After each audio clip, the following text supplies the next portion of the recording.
अखंड हिंदुस्थानावर दरवेळी कोणी ना कोणी आक्रमण करतच होतं. ते मुघलांचं असेल, बाबराचं असेल किंवा कोणाचंही असत, सतत परकीय आक्रमणांनी ही अखंड हिंदुस्थानची भूमी नेहमीच गजबजलेली, गोंधळलेली असायची. पण यातूनच खऱ्या अर्थाने निर्माण होतात ते बलाढ्य असे महापराक्रमी राजे, महाराजे आणि सम्राट. खरं असं म्हटलं जातं की पृथ्वीचा महान शासक जन्माला आला तो याच अखंड हिंदुस्थानात, तो म्हणजे सम्राट पृथ्वीराज चौहान. यांचा जन्म 1149 मध्ये झाला. पृथ्वीराज हे अजमेरचे महाराजा सोमेश्वर आणि कापुरी देवी यांचे पुत्र. येत्या 3 तारखेला 3 जूनला सम्राट पृथ्वीराज यांच्यावर अक्षय कुमार चित्रपट घेऊन येतं. आता तुम्हाला वाटेल हे काय चित्रपटाचं प्रमोशन तर नाही करत आहेत, तर तसं नाहीये. वयाच्या 11व्या वर्षी पृथ्वीराज चव्हाण यांचे वडील, म्हणजे पृथ्वीराज जेव्हा 11 वर्षाचे होते तेव्हा त्यांचे वडील वारले, त्यांचं निधन झालं. त्यानंतर त्यांनी आपले कर्तव्य, पृथ्वीराजांनी आपली कर्तव्य चोख बजावली आणि इतर राज्यांना पराभूत करत आपले साम्राज्य वाढवले. याच महान आणि एकमेव राजपूत हिंदू शासकाबद्दल, ज्याने दिल्लीच्या तख्तावर राज्य केलं, त्या दिल्लीच्या तख्तावर राज्य करणाऱ्या सम्राट पृथ्वीराज चौहानाबद्दल आज आपण सज्ञान इन्स्टिट्यूटच्या यूट्यूब चॅनेलवर संपूर्णपणे, सविस्तरपणे आणि सखोल पद्धतीने बोलत आहोत. म्हणजे हे काय प्रमोशन नाही आहे कोणत्या मूवीचं, पण आम्ही सखोलपणे चर्चा करत आहोत. ते म्हणजे पृथ्वीराज चौहान या एका हिंदू आणि एकमेव दिल्लीच्या तख्तावर बसलेल्या हिंदू शासकाबद्दल. पृथ्वीराज यांचा बालपणीचा मित्र चांदंबराई त्यांच्यासाठी भावापेक्षा काही कमी नव्हता. चांदंबराई हा तोमर घराण्याचा शासक, अनंगलपानाचा मुलीचा मुलगा. चांदंबराई नंतर दिल्लीचा शासक बनला आणि त्याने पृथ्वीराज चौहानच्या मदतीने पैथरगड बांधला, जो आजही जुन्या नावाने दिल्लीत आहे. अजमेरची महाराणी कपुरी देवी ही तिचे वडील अंगपाल यांची एकुलती एक कन्या होती. त्यामुळे त्यांच्या मृत्यूनंतर त्यांची सत्ता कोण सांभाळणार हा त्यांच्यापुढे मोठा प्रश्न होता. त्यांनी आपली मुलगी आणि जावई यांच्या समोर आपल्या सुनेला आपला उत्तराधिकारी बनवण्याची इच्छा व्यक्त केली होती. या दोघांच्या संमतीनंतर राजकुमार पृथ्वीराज यांना आपला उत्तराधिकारी म्हणून घोषित केले. 1166 मध्ये महाराजा अंगपाल यांच्या मृत्यूनंतर पृथ्वीराज चौहान यांना दिल्लीच्या गादीवर बसवण्यात आले आणि त्यांनाच दिल्लीचा कारभार सोपवण्यात आला. पृथ्वीराज चौहान आणि त्यांची राणी संयोगिता यांचे प्रेम राजस्थानाच्या इतिहासात आजही अजरामर आहे. असं म्हणतात की दोघेही एकमेकांना न भेटता नुसते चित्र पाहूनच एकमेकांच्या प्रेमात रमले होते. यात संयोगिताचे वडील जयचंद्र यांना पृथ्वीराज राजाशी ईर्ष्या वाटत असे. त्यामुळे त्यांच्या मुलीचा पृथ्वीराज चव्हाण यांच्याशी विवाह हा विषय फार दूरचा राहिला. जयचंद्र केवळ पृथ्वीराजाला अपमानित करण्याची संधी शोधत राहिले. त्यांना ही संधी त्यांच्या कन्येच्या स्वयंवरात मिळाली. राजा जयचंद्र यांनी त्यांची कन्या संयोगिताचं स्वयंवर आयोजित केलं होतं. त्यासाठी त्यांनी पृथ्वीराज चौहान वगळता देशभरातील राजांना आमंत्रित केलं. पृथ्वीराजाचा अपमान करण्यासाठी त्यांनी स्वतः पृथ्वीराजाची मूर्ती द्वारपालाच्या जागी ठेवली. पण या स्वयंवरात पृथ्वीराजाने संयोगिताच्या इच्छेनुसार भरलेल्या मेळाव्यात तिचे अपहरण करून तिला त्यांच्या राज्यात आणले आणि दोघांचे लग्न अगदी थाटामाटात पार पडले. त्यानंतर राजा जयचंद्र आणि पृथ्वीराज यांच्यातील वैर आणखी वाढतच गेलं. खरं एवढा मोठा राजा, तर त्याची सैन्य ताकद किती होती? पृथ्वीराजाचे सैन्य खूप मोठे होते. त्यात 3 लाख सैनिक आणि 300 हत्ती होते. असं म्हणतात की त्याचे सैन्य अतिशय सुव्यवस्थित होते. या कारणामुळे त्याने अनेक युद्ध जिंकली आणि आपल्या राज्याचा विस्तार केला.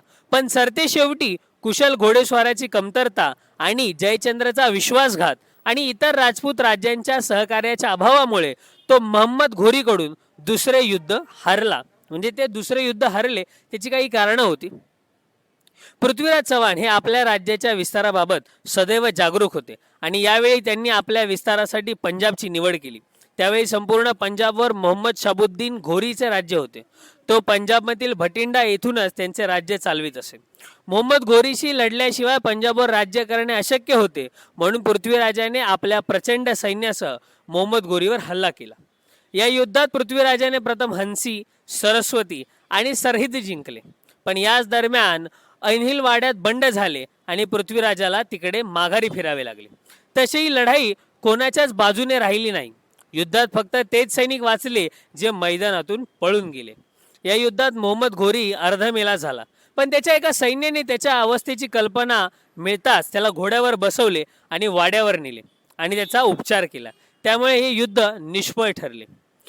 हे युद्ध सरहिंद किल्ल्याजवळ तराईन नावाच्या ठिकाणी झाले, म्हणून त्याला तराईनचे युद्ध असेही म्हणतात. स्पर्धा परीक्षांच्या विद्यार्थ्यांनी काही गोष्टी इथे नमूद करणं महत्त्वाचं आहे. कधी काळी इतिहासातले प्रश्न विचारले जातील त्यावेळी या युद्धाचा उल्लेख होईल.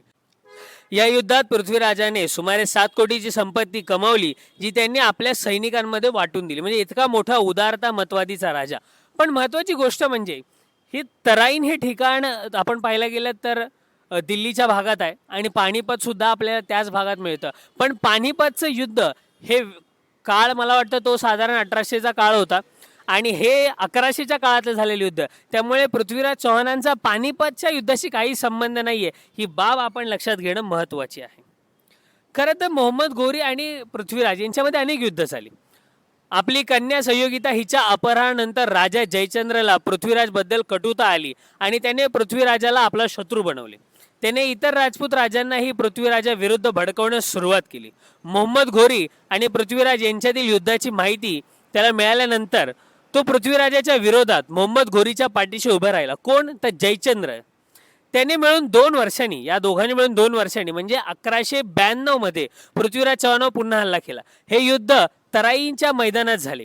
या युद्धादरम्यान जेव्हा पृथ्वीराजचा मित्र चंदरबरनाईने इतर राजपूत राजांकडे मदत मागितली तेव्हा त्यांनीही संयोगिताच्या घटनेमुळे त्यांना मदत नाकारली. अशा परिस्थितीत पृथ्वीराज चौहान त्यांनी एकट्याने युद्ध करण्याचा निर्णय घेतला आणि मोहम्मद घोरी यांच्या सैन्याला सामना झाला. सुमारे 3 लाख सैन्याद्वारे मोहम्मद घोरीच्या सैन्याकडे चांगलं घोडदळ असल्यामुळे त्यांनी पृथ्वीराजाच्या सैन्याला चारही बाजूनी घेरले. अशा परिस्थितीत त्यांना पुढेही जाता येत नव्हते आणि मागेही फिरता येत नव्हते. यात जयचंद्रच्या देशद्रोही सैनिकांनी राजपूत सैनिकांना मारले आणि पृथ्वीराजचा पराभव झाला. युद्धानंतर पृथ्वीराज आणि त्यांचा मित्र चांदरबरनाई यांना कैद करण्यात आले. राजा जयचंद्रलाही त्याच्या विश्वासघाताचे फळ मिळाले आणि तोही मारला गेला. आता संपूर्ण पंजाब, दिल्ली, अजमेर आणि कनौजवर मोहम्मद घोरीचे राज्य होते. त्यानंतर कोणताही राजपूत शासक आपले राज्य भारतात आणून आपले शौर्य सिद्ध करू शकला नाही. पृथ्वीराज चौहानांना बंदी करून अफगाणिस्तानामधील घोर येथे नेण्यात आले.